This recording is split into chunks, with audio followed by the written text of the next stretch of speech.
en la arteria muscular de distribución. ¿Tiene una hoja? Gracias. Fecha de hoy. Fecha y hora. 1,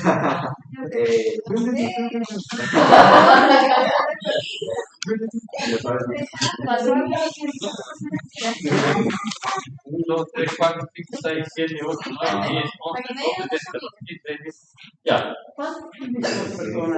Está bien. Ya. Bien, entonces, sí, nombre.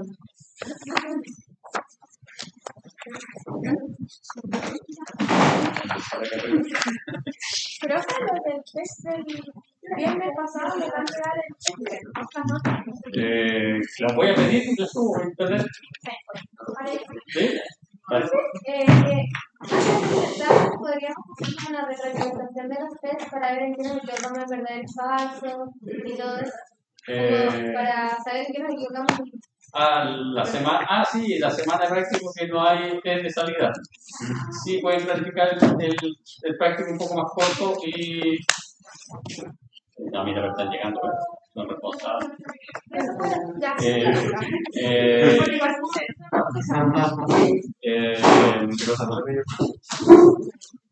Si se hace más corto la test de salida, puedo pedir a los profesores que vean esto. ¿Ya?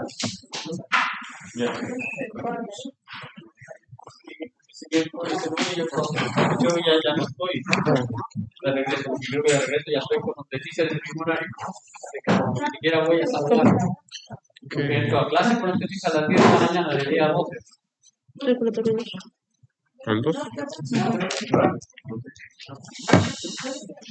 Ya, entonces, señores. Sí, son las 4:15. Nosotros nos habíamos quedado.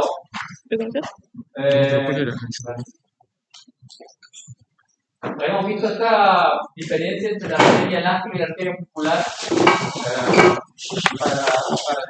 para destacar que ambas tienen un endotelio, tienen una túnica íntima y tienen una túnica media. Pero si ustedes se fijan acá el tamaño de la túnica media versus el tamaño de esa túnica media. Y lo otro es que pese a que aquí esto está teñido con hematoxilina eosina, y en cambio esto está teñido con orteína, aquí aparecen, vean, esas láminas elásticas, que aquí, si esto lo teñiéramos con orteína, no veríamos láminas, sino que veríamos fibra elástica. Lo que sí se ve aquí, si se ve pobremente teñido, es una muy desarrollada limitante elástica interna. ¿Por qué razón? Porque en estos vasos es bastante más desarrollada que en otros vasos. Todo eso respecto del grosor de las otras cajas. Luego habíamos revisado las túnicas de este vasito, ¿no? ¿Sí? Que no estoy claro en qué diablos nos quedamos. Creo que nos quedamos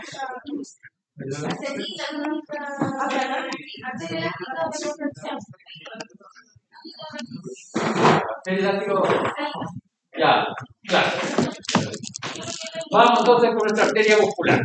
La arteria muscular es la arteria que sigue en tamaño a la arteria elástica. La arteria elástica o el conductor se llama así porque saca la sangre desde el corazón. Estas arterias musculares o de distribución la llevan a distintas partes del cuerpo, por lo tanto son de un calibre menor, son más pequeñas.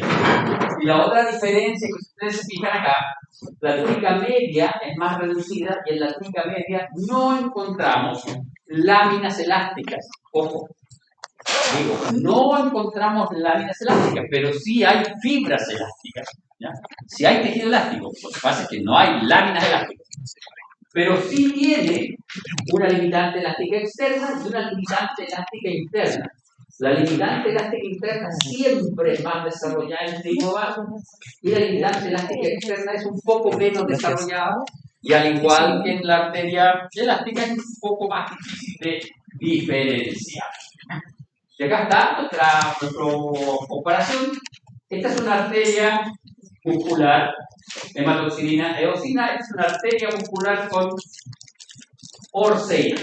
¿Fijan? Este es el epitelio de revestimiento. Eso es el epitelio de revestimiento. Eso que se ve intensamente teñido ahí es la limitante elástica interna. Esa que aquí se ve pobremente teñida. Eso es nuestra limitante elástica interna. Desde luego tenemos la túnica media, que llega hasta esta zona, toda la túnica media. ¿Y qué destaca la túnica media? Estos núcleos de células musculares lisas, los núcleos de células musculares lisas, hay unos que parecen como sacacorchos, esos núcleos que tienen una vueltecita así como un sacacorchos, corresponden a núcleos de células que están contraídos. ¿Se acuerdan que la célula se contrae completa y el núcleo tiende a poner un aspecto espiralado? ¿Y qué aparece aquí? Elementos elásticos, pero a la forma de fibras elásticas. Entonces, la túnica media tiene elementos elásticos, pero fibras elásticas, no láminas, como en el caso de la arteria elástica. Y aquí está la limitante elástica externa, que es bastante irregular, ¿ya? Son 4 o 5 laminillas. Y luego tenemos elementos elásticos, fibras elásticas, en la túnica adventicia. Y se fijan ustedes que las fibras elásticas de la túnica adventicia son mucho más gruesas que las fibras elásticas que están en la túnica media. Es porque la túnica adventicia es un tejido conectivo denso. Repasamos de nuevo. La íntima, distribución longitudinal, circular y longitudinal. Bien, entonces nuestra túnica íntima presenta células endoteliales que están unidas entre sí, las características propias. Lo que destaca en estos vasos es el contacto entre las células endoteliales y las células musculares, las uniones mioendoteliales, ¿ya? Que son muy relevantes en estos vasos sanguíneos. La lámina elástica interna en estos vasos es muy desarrollada, no es más gruesa que una arteria elástica. Lo que pasa es que se ve muy desarrollada cuando uno la compara con el espesor de la túnica media y con el desarrollo de la limitante elástica externa. Por eso se ve muy desarrollada. La túnica media está compuesta por células musculares lisas, circularmente orientadas, que presentan uniones de intersticio, es decir, están acopladas a ellas.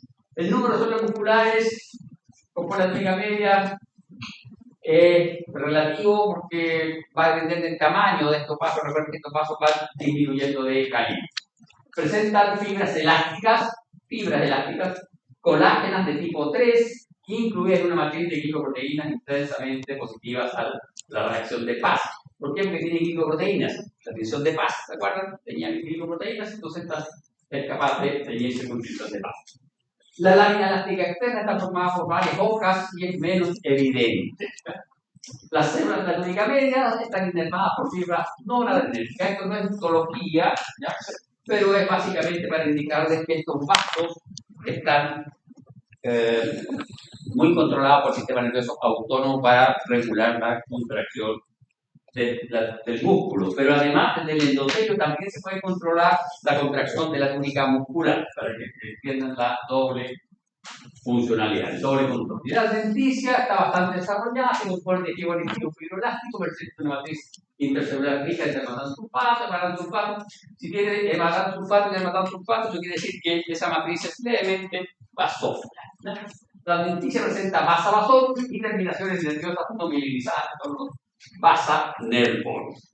Tiene esos elementos. Y acá está la comparación, ¿se fijan? Esto sería nuestra arteria elástica y esta es nuestra arteria muscular, para que vean la diferencia de tamaño. A nivel de endotelio no hay diferencias, salvo que en este caso hay uniones mioendoteliales, acá no. Si ustedes revisan desde el punto de vista de la ultraestructura del endotelio, este endotelio tiene cuerpos de Weidel-Parades, en cambio este endotelio no tendría esos cuerpos de Weidel-Parades, ¿de acuerdo? Pero sí tiene factor de von Willebrand. Lo que no tiene son el factor de von Willebrand encapsulado por el La túnica íntima es más desarrollada en este vaso arterial, en este vaso muscular es de menor desarrollo. La limitante elástica interna aquí es mucho más evidente y la túnica media es menos desarrollada. Recuerden, una arteria elástica puede llegar a tener entre 50 a 70 láminas de músculo con láminas de tejido elástico. Aquí hay láminas elásticas penetradas, acá hay fibras elásticas. Y la adventicia es más o menos similar a ambos casos. Bien, vamos entonces al sistema microvascular. Las arteriolas. Las arteriolas presentan una túnica íntima, una túnica media y una túnica adventicia. Es decir, son vasos sanguíneos y tienen un set paredes. Presentan células endoteliales aplanadas, relacionadas mediante uniones constituyentes y nexos. Las células endoteliales presentan uniones mioendoteliales. Aquí en estas arteriolas todavía hay uniones mioendoteliales. ¿Ya? Y presentan una lámina elástica interna bien definida. Todavía hay limitante elástica interna bastante definida. Lo que empieza a aparecer acá es la limitante elástica externa. ¿Ya? La túnica media por lo general presenta 1 a 3 capas de células musculares lisas dispuestas circularmente. Puede ser incluso más, depende de los libros de texto. Algunos textos dicen que son 5 o 6 capas. ¿Ya? Entonces, 1 a 5 capitas de células musculares lisas. La túnica adventicia, conjuntivo laxo, arteriolas, carecen de limitante elástico externo. Ahora, la túnica adventicia anteriores era conectivo denso, ahora es conectivo laxo, pero la túnica adventicia de estos vasos no tiene vasa vasorum, no se le describe vasa vasorum, no se le describe vasa nephrorum, y lo otro, que es muy difícil de poder delimitar. ¿Por qué es difícil de delimitar? Porque se entremezcla con el tejido conectivo de los órganos donde están inmersos estos vasos arteriales. ¿Ya? Y aquí tenemos, esa es una vena, ese es un fascículo nervioso, eso es un capilar. Sí, tiene pinta de capilar eso, aunque está rodado por arteriola, pero tiene más pinta de capilar. Es un capilar. Le vamos a creer a este libro que esa es una arteriola, pero esta es una arteriola propiamente tal. ¿Se fijan? Ese es el endotelio y estas son las capas células musculares. 1, 2, 3 capas células musculares tienen. 1, 2, 3 capas. Y esta sería su adventicia. Un rasgo característico de las arteriolas es que para el calibre que tienen mucho músculo liso. Entonces, generalmente tienden a contraerse con mortem y generan ese efecto. ¿Se fijan? Vean ese efecto. Vean esos núcleos. Esos son los núcleos endoteliales. Están protrudiendo hacia el lumen. Están sobresalientes, apuntando hacia el lumen. En cambio, esto, ¿se fijan? De una vena. No están protruyendo. Entonces, es una de las características de las arteriolas para poder identificarlas. Y esto de aquí abajo, esto es dermis profunda. ¿Por qué yo sé que es dermis profunda? Porque aquí hay un corpúsculo de Walter Pacini. Eso de un corpúsculo de Walter Pacini y esta es una arteriola cortada longitudinalmente. ¿Se fijan? Ese mismo vaso fue cortado longitudinalmente. Ese es el endotelio y esas son las células musculares lisas cortadas transversalmente. Entonces, esta es una arteriola cortada longitudinalmente. Ahí se fija, está en un plano tangencial. Aquí se ven las células musculares circularmente dispuestas. Bien, vamos al microvascular ahora a ver las metaarteriolas o esfínteres precapilares. Las metaarteriolas son arteriolas mucho más pequeñitas y están en el límite entre la red arteriolar y la red capilar, con la ventana hacia la red capilar. De ahí su nombre, esfínteres precapilares. Las metaarteriolas se caracterizan por presentar una túnica media discontinua, lo puse ahí en amarillito. Es decir, la túnica media, que era de músculo liso que venía con una estructura continua, aquí se hace discontinuo y forma anillos. Y esos anillos generalmente están contraídos, es decir, están obliterando el lumen del vaso sanguíneo. Las metaarteriolas, la mayoría de ellas están con su anillo o esfínter precapilar contraído. ¿Por qué? Porque ellas son las que regulan el pasaje de sangre a la red capilar verdadera. ¿Se acuerdan? Y si abrimos todas las redes capilares verdaderas, nos quedamos sin sangre en el sistema de los vasos gigantes, de los vasos grandes. Tenemos una hipovolemia. Entonces, estas metaarteriolas son las que regulan ese paso. Vean, esa sería la arteriola y estas son las metaarteriolas. Ese es el esfínter precapilar, ¿ven? Aquí, la túnica media está formando ese anillo. Esas serían nuestras metaarteriolas. Las arteriolas y metaarteriolas están inervadas por fibras simpáticas noradrenérgicas vasoconstrictoras. ¿Ven? Siempre están contraídas. Se relajan para que la sangre ingrese a la red capilar verdadera. Y acá tenemos, esto es súper complejo y esto lo tienen que aprender ustedes a reconocer. Vérula postcapilar, capilar, metaarteriola. Interesante. La metaarteriola tiene 2 células endoteliales de pared. El capilar tiene 2 células endoteliales de pared. El capilar tiene un lumen de 12 micras. 12 micras capilar, la metaarteriola tiene un lumen de 12 a 14 micras. ¿Cuál es la diferencia? El músculo liso. El capilar tiene pericito. Ese es el pericito. Ese es el citoplasma del pericito. Ese es el pericito. 1, 2 células musculares lisas. ¿Se fijan? El núcleo es más grande. Y el citoplasma se ve acá. se ve una línea eosinófila que está describiendo un círculo alrededor de este vaso. Esta es una metaarteriola, ese es un capilar. Endotelio, similar. Lumen, similar. La diferencia, el desarrollo de la pared. ¿Se fijan? Eso de ahí, esa es la pared. Célula muscular lisa, pericito.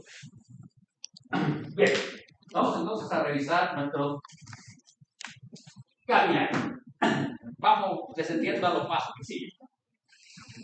Los capilares son vasos sanguíneos con un volumen pequeño, 10 micras, en algunos textos dicen que tienen 7 micras. Es difícil de entender un capilar con 7 micras de diámetro cuando los glóbulos rojos tienen 8 micras, pero bueno, 10 micras. Nosotros vamos a dejar ese número. Jamás pregunto por números porque como hay diferencia entre los libros.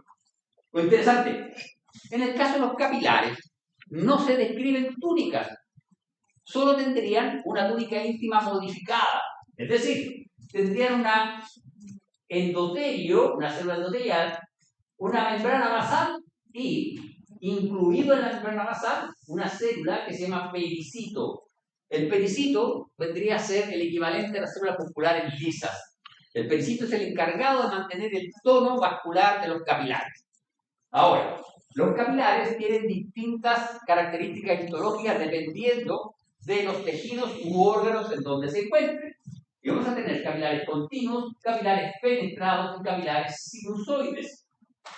Este cartón de capilar penetrado está malo, porque estos no son hoyos verdaderos, sino que tienen una membrana, un diafragma. ¿Ya? En este caso sí, hay hoyos verdaderos. Entonces, esto es una red capilar. Si ustedes miran, tenemos nuestra arteriola, metaarteriola, y ahí, ¿se fijan? Esfínter precapilar, esfínter precapilar. Y eso de ahí sería la vía preferencial. Y todo esto es nuestra red capilar verdadera. Vía preferencial. Entonces la sangre generalmente está circulando por aquí. Y las metaarteriolas regulan su pasaje a la red capilar verdadera. Esta es la vérula postcapilar y la vérula que recoge la sangre. En esta red aparecen los vasos linfáticos. Verdes siempre, ¿se acuerdan? Y aparecen como vasos ciegos aquí, entre la red de capilares, aparecen como vasos ciegos que están recogiendo el exceso de líquido y lo van a llevar de regreso al sistema venoso. ¿Desde dónde se extiende la metaarteriola hasta dónde? Desde aquí hasta ahí, cuando cambia color. Ahí está el esfínter. Ese esfínter, por lo tanto, da un par de milímetros más y se acaba la metaarteriola y empieza el capilar. Bien, vamos entonces a ver los capilares. Están formados por una capa de células endoteliales con su eje mayor en dirección al flujo sanguíneo. Eso es súper importante. Los capilares y todos los vasos sanguíneos tienen sus células endoteliales con el eje de acuerdo al flujo sanguíneo.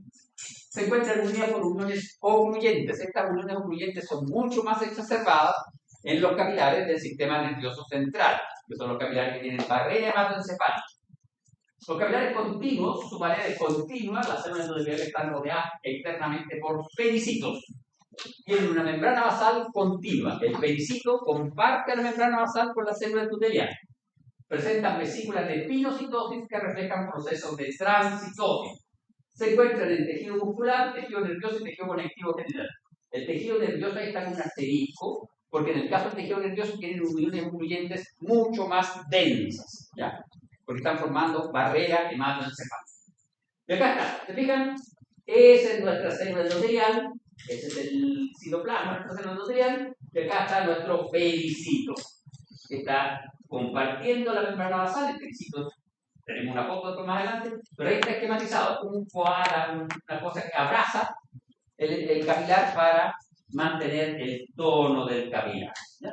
Y tiene vesículas de micropinocitos para realizar tránsitos y transporte entre el lumen y la membrana basal, o entre la membrana basal y el lumen.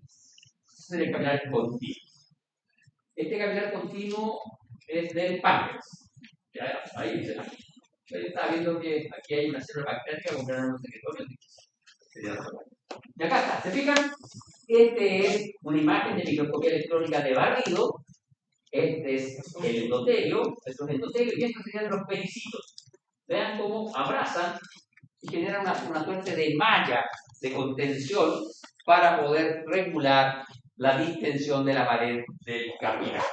Y aquí está, esquematizado nuestro pericito, comparte la membrana basal con la célula endotelial. El núcleo del pericito es bastante similar al núcleo de la célula muscular lisa, pero es más pequeño. Los pericitos se localizan en la parte exterior de los capilares, comparten su membrana basal. Los pericitos presentan en su citoplasma tropomiosina y isomiosina. Eso es importante. ¿Por qué razón? Porque eso les da las características de célula con una cierta capacidad contráctil. Y con esas proteínas pueden mantener el tono, la fuerza vascular. ¿Ya? Y otro detalle interesante de los pericitos es que si hay una lesión en los capilares, ellas se pueden diferenciar a célula muscular lisa o a célula endotelial. ¿Por qué se pueden diferenciar a célula muscular lisa? Porque resulta que las vénulas postcapilares también tienen pericitos en su pared. Entonces, esas células, las vénulas postcapilares, se dañan y pueden reparar a célula muscular lisa nuestros pericitos. ¿No? Bien, capilar fenestrado.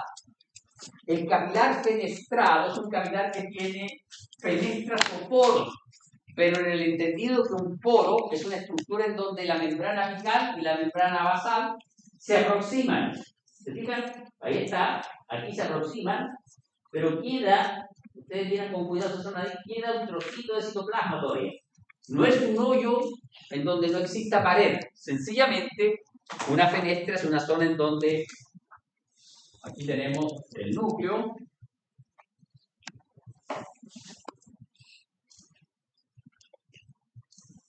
Esto son unas fenestras o poros. ¿Ya? Tienen una membrana acá. Por eso que este cartón está un poco malo porque aparece como hoyos continuos y la verdad que no son hoyos continuos. Más o menos tienen 60 nanómetros de diámetro y están cubiertos con un diafragma de poro. Eso es importante. ¿Por qué hago hincapié en esto? Porque también hizo hincapié en que las láminas elásticas fenestradas eran hoyos, fenestras verdaderas. En este caso, tiene el mismo nombre, pero está indicando una estructura distinta. ¿Ya? Estos capilares se encuentran en el riñón, en el intestino y en las glándulas endocrinas. En general, se encuentran en los órganos, en donde tiene que haber un gran intercambio entre el tejido y el vaso sanguíneo. En el caso del riñón se filtra la sangre, entonces estos capilares así facilitan el filtro de sangre. En el intestino están en la lámina propia del intestino y son capilares fenestrados y lo que hacen es ayudar a que se absorban los nutrientes por esos capilares. Y en las glándulas endocrinas, las glándulas endocrinas liberan su producto secretorio a los vasos sanguíneos. Entonces estos capilares fenestrados favorecen el pasaje de las hormonas hacia la sangre. El citoplasma de la célula endotelial presenta escasa vesícula de pinocitosis, obvio. ¿Por qué? Porque resulta que tiene dos poros que facilitan el traspaso. ¿No? Hay muy poca transitosis. Los capilares fenestrados tienen pericitos. ¿No? Bien, capilares sinusoides. Son capilares que presentan un lumen de 30 a 40 micras. Es decir, casi tienen el lumen de una vénula. ¿Ya? Pero son capilares. Por lo general no son cilíndricos, sino que se adaptan a los espacios que deja el tejido. De aquí su nombre. Tiene una trayectoria sinusoidal. ¿Ya? Su trayectoria es un recorrido torcido, sinuoso, tortuoso. De ahí el nombre, sinusoides. ¿Ya? Los sinusoides pueden ser fenestrados. ¿Ya?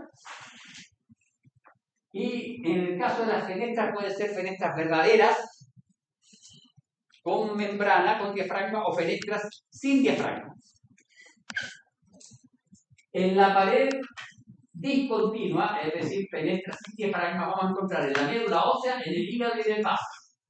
El de la médula ósea aquí está con amarillito. ¿Por qué razón? Porque en los últimos años los libros de histología han dicho, no señor, ¿se acuerdan que lo mencionamos en la clase? Los de la médula ósea no son sinusoides fenestrados con fenestras verdaderas, sino que hay un reconocimiento particular de la célula y hay una transitosis.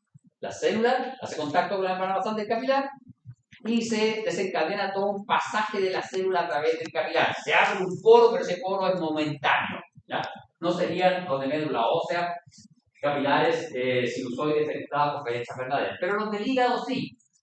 Los del hígado tienen unos poros gigantes en donde transita un macrófago, que es la célula de Kupffer. El Kupfercito, o célula de Kupffer, transita en ese espacio. Y los del vaso también tienen unas fenestras gigantes, unos poros verdaderos, porque ahí también hay un macrófago. En el vaso está el macrófago que reconoce los glóbulos rojos envejecidos. Entonces el macrófago pasa por esos hoyos hacia el lumen del vaso sanguíneo y reconoce los glóbulos rojos envejecidos y los remueve de la sangre. Ahora, en otros lados hay sinusoides penetrados con fenestras con diafragma. Y esos son los de la hipófisis y los de la glándula suprarrenal.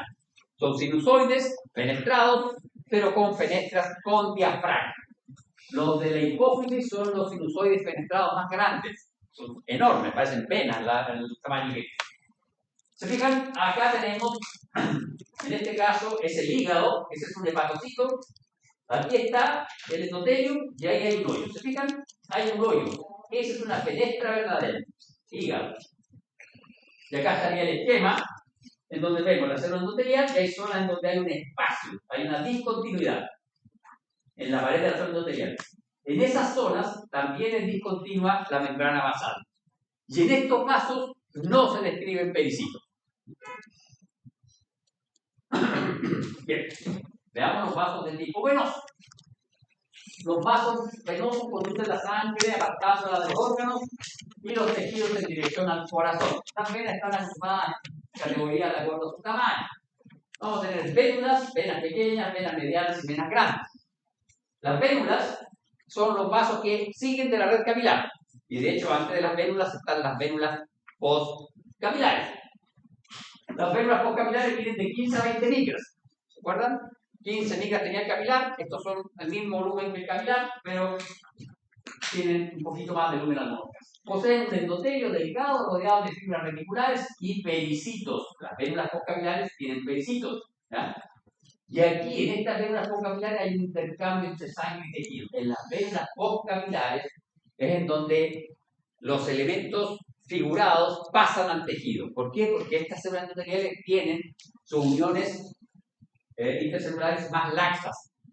Entonces, en estas vénulas postcapilares, los leucocitos pasan al tejido con ellos. No en otros vasos, porque en otros vasos hay más pared y además las uniones intercelulares del endotelio que son mucho más estrechas.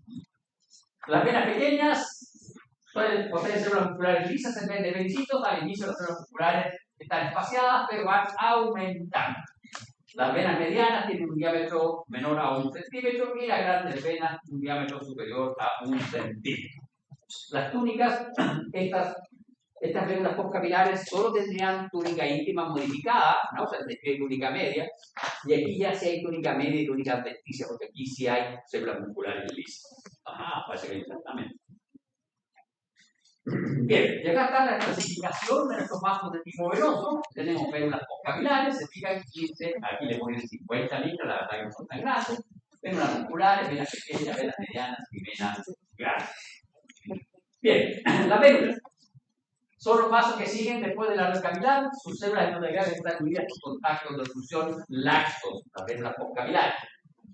Lo interesante de las vénulas postcapilares, dos o tres cosas. Uno, tienen las uniones intercelulares más laxas. Y dos, hay algunas vénulas postcapilares que tienen epitelio cúbico y se llaman vénulas de endotelio alto o vénulas altamente endoteliales. Y se les abreviaría como VEA. VEA, vénula endotelio alto. Estas VEAs, en vez de tener un epitelio plano simple, un endotelio plano simple, tienen un endotelio cúbico simple. Y la particularidad de estas VEAs es que expresan en su membrana unas moléculas que se denominan adresinas. Y estas moléculas son reconocidas por los linfocitos T. De tal manera que cuando el linfocito T va por la sangre, reconoce las adresinas y sabe inmediatamente que se encuentra en el lumen de una vénula de endotelio alto, una VEA. Eso implica que estas veas tienen una localización muy particular y están en la zona paracortical de los ganglios linfáticos. Ahí están. en la zona paracortical de los ganglios linfáticos. ¿Por qué razón? Porque la zona paracortical de los ganglios linfáticos es una zona timodependiente. Los linfocitos que están en esa zona son linfocitos T, que se produjeron en el timo. Entonces llegan desde la sangre, reconocen la vea, pasan al parénquima del ganglio linfático y configuran la paracortical. Las vénulas también tienen, las vénulas de los otros órganos tejidos tienen proteínas que se llaman selectinas. Estas selectinas son expresadas en la pared de estos vasos cuando hay una injuria en el vaso. Entonces, si este vaso expresa estas selectinas, eso sirve de reconocimiento para los granulocitos, los monocitos y los linfocitos. ¿Para qué? Para que estos elementos figurados pasen al tejido conectivo, ¿no? Estas son vénulas y obviamente las que expresan selectinas son aquellas que tienen las uniones mucho más laxas y cuando expresan las selectinas también laxan más sus uniones intercelulares. Todas las venas, a ver, la generalidad de los vasos sanguíneos es que tienen epitelio plano simple, excepto uno o dos. Las vénulas altamente endotelial y luego hay unos capilares en el vaso. Pero el resto de los vasos sanguíneos tienen epitelio plano simple, excepto esta vea o vénulas altamente endoteliales o vénulas de endotelio alto.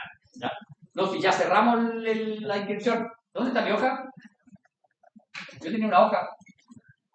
¿Me la trae, por favor? Cerramos. Entonces, venas pequeñas o medianas. Las venas pequeñas o medianas tienen una túnica íntima, una túnica media y una túnica adventicia. Presentan con endotelio o lámina basal y algo de tejido conectivo subendotelial. ¿Se dan cuenta? Aquí ya empiezan a aparecer. Muchas gracias, señorita. Aquí ya empiezan a aparecer las túnicas propiamente tal.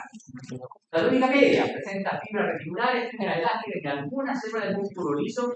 Y aquí hay un detalle interesante. En las venas aparecen fibroblastos en la túnica media. ¿Ya?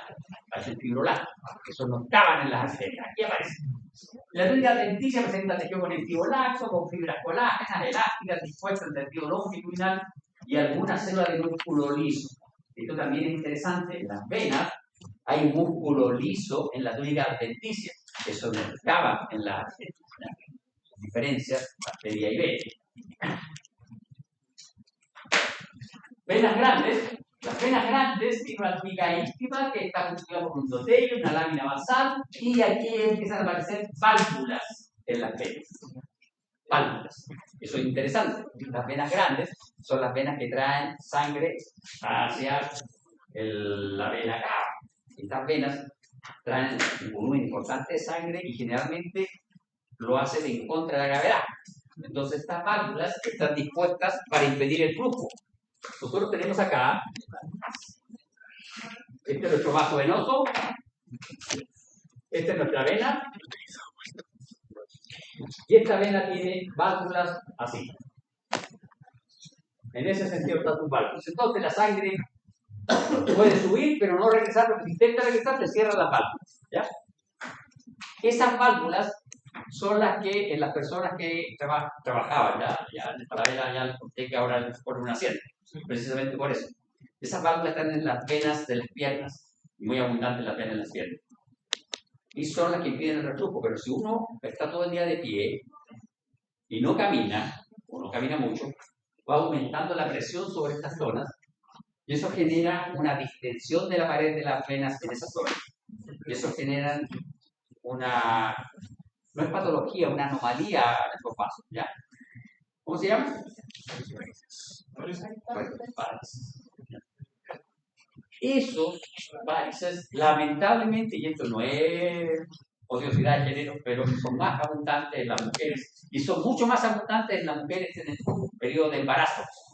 Se genera más daño en esos vasos de embarazo. Recuerden, aumenta 1 litro la sangre en las mujeres embarazadas. Entonces tenemos una hipervolemia. Aumenta la presión sanguínea en la mujer embarazada y además el embarazo hace colapsar los vasos sanguíneos que están en la zona inguinal. Entonces eso dificulta más estas venas. Y además hay otro problema. La pared de las venas de las mujeres es más delgada que la pared de las venas de los hombres. Exactamente. Eso es una discriminación de la naturaleza. Pero eso se da. ¿Ya? Entonces, los vasos venosos de las mujeres son más sensibles a esa anomalía. ¿No? ¿Pero qué va a pasar con esa válvula sobre esa anomalía? Sí, es re fácil. Es re fácil. Lo que hacen los médicos es cortan aquí la piel, porque además son venas superficiales. Cuando va la mano suelta, son venas superficiales, entonces que se ven re feas. Lo que hacen los médicos es cortar aquí la piel, un poquito, la dermis, y luego localizan el vaso venoso, lo tironean, de aquí y de aquí, y lo pegan. Y sacan el pedazo que tiene la válvula.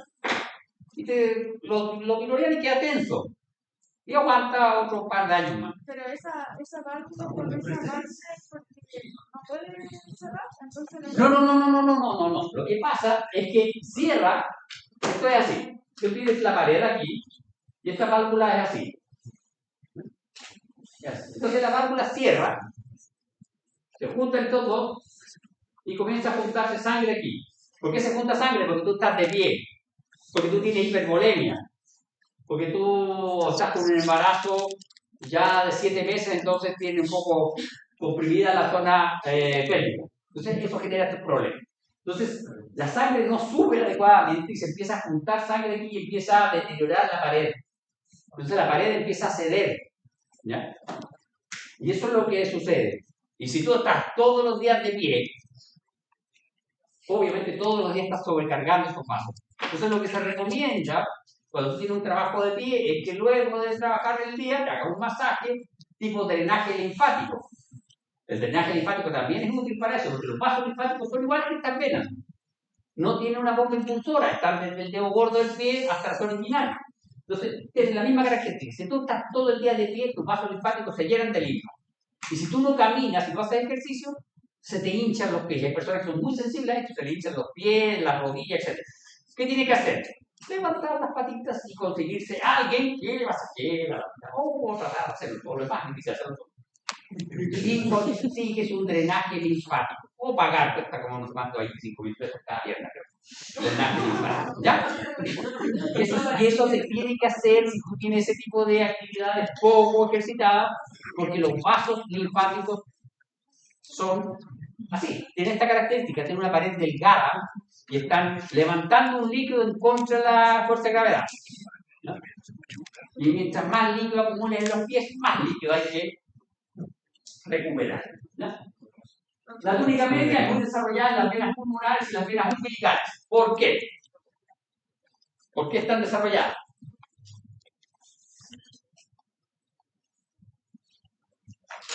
¿Se hicieron anatomía?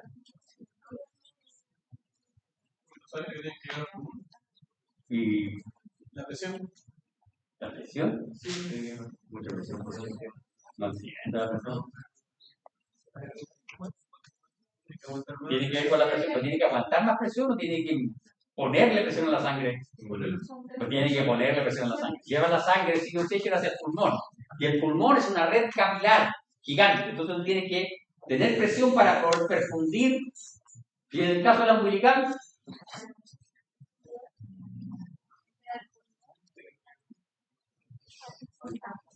¿ya? ¿Y en la umbilical? Tiene que llevar buena presión al pecho. Exactamente. En la umbilical lleva la sangre desde la placenta hacia el pecho, tiene que tener presión para poder perfundir la sangre hacia el pecho. Su umbilical es muy desarrollada, los vasos venosos, presenta mucha fibra elástica, colágenas y vasavasorum. Tienen muchos vasavasorum, la túnica adventicia de los vasos venosos. Y aquí vamos a ver algunos vasos atípicos. Siempre hay alguien que se atornilla para el otro lado. Habíamos dicho que los vasos arteriales tenían una túnica íntima y tenían poco músculo liso. Y los vasos venosos tenían también poco músculo liso en la túnica íntima. Sin embargo, les presento la arteria coronaria. Tiene abundante músculo liso en la túnica íntima. ¿Eso es bueno o es malo? Las coronarias son una rama directa de la aorta. Están ahí al ladito del corazón. Se llaman coronarias porque coronan el corazón. ¿Es bueno o no? ¿Por qué no es bueno? Porque produce ateroma. ¿Se acuerdan que dijimos que el endotelio tenía estos factores de crecimiento. ¿Qué pasa si uno es hipertenso? Imaginen, hipertenso, la presión que debe estar en la aorta, y esa presión se transmite directamente a las coronarias. Entonces, tiene mucha presión, se lesiona el endotelio, y hay muchas células aquí, y producimos factores de transcripción, factores de proliferación, factores de crecimiento del endotelio. Se produce proliferación de elementos de la túnica íntima, va disminuyendo, y finalmente terminamos con un ateroma y terminamos con un paro cardíaco. ¿Ya? Este vaso tiene esas características porque tiene que resistir mucha presión, ¿ya? Pero eso puede complotar si uno tiene la presión alta o hipertensa. Pero gracias a Dios existe una vena amiga, que es la vena safena. Y la vena safena, como es una vena grande que tiene que dar sangre de regreso del cuerpo, de la extremidad, también tiene una túnica íntima bien desarrollada, con alto músculo liso. Entonces, cuando uno tiene un problema, un ateroma en las coronarias, lo que hacen es sacarle un pedacito de vena safena y se lo reemplazan por la coronaria. ¿Ya? Entonces, la vena safena es una vena muscular que tiene una túnica íntima muy desarrollada, muy muscular. Y acá llegamos al sumo de la diferenciación. Esta vena, y dejé fuera otra vena, pero se la voy a mencionar, dejé fuera de lo químico, se lo voy a mencionar para que no viene acá. Esta vena se llama vena centromedular y se localiza en la médula de la glándula suprarrenal. Esta vena es la que ustedes tienen un poquito ya sobreexcitada junto con esas células de ahí. Esas células de ahí son las células cromafiles de la glándula suprarrenal. Esas producen adrenalina y noradrenalina. Están hipersecretando ahora porque ustedes no saben cuán difícil va a estar la prueba de bioquímica. Entonces esas células de aquí están media excitadas. ¿Ya? ¿Ah? ¿Me has dicho bioquímica hace un rato? Ya. Entonces, ¿se fijan? Este es el endotelio. Ese es el endotelio. Ese es el endotelio. Vean. Hay poros en el endotelio. El endotelio tiene poros. Y la túnica media es discontinua. Pero no es discontinua formando anillos, sino que forma haces. Forma una especie de estructuras que se llaman tenias. Es decir, son fascículos longitudinales. ¿Por qué? Porque en esta vena la musculatura está longitudinalmente dispuesta. Sí, pero esta vena es como de este tamaño. Tiene como 10 centímetros. En la zona media de la glándula suprarrenal tiene como 10-12 centímetros de tamaño. Pero así de distinta es. Tiene una túnica media discontinua, tiene una pared discontinua y la túnica media está constituida por músculo liso distribuido longitudinalmente, formando fascículos, haces o tenias, ¿ya? Otra vena que también tiene una pared discontinua es la vena central de los lobulillos hepáticos. La vena central del lobulillo hepático es una vena que tiene una túnica media muy disminuida, casi inexistente, porque no tiene músculo liso, pero tiene una pared discontinua. Cuando veamos hígado vamos a entender por qué tiene una pared discontinua, tiene poros en su pared. Entonces, ese no es un capilar fenestrado, es una vena, pero tiene poros también en su pared, ¿ya? Entonces, uno ve las generalidades de los vasos sanguíneos, pero luego hay vasos sanguíneos que tienen particularidades, sobre todo este. ¿Por qué tiene una túnica muscular tan desarrollada? Porque la glándula suprarrenal es una glándula endocrina y esta vena se contrae y saca toda la secreción desde la suprarrenal. La suprarrenal tiene una corteza que produce glucocorticoides, mineralocorticoides y la médula produce adrenalina y noradrenalina. ¿Ya? Bien. Ya son las 5. Sí.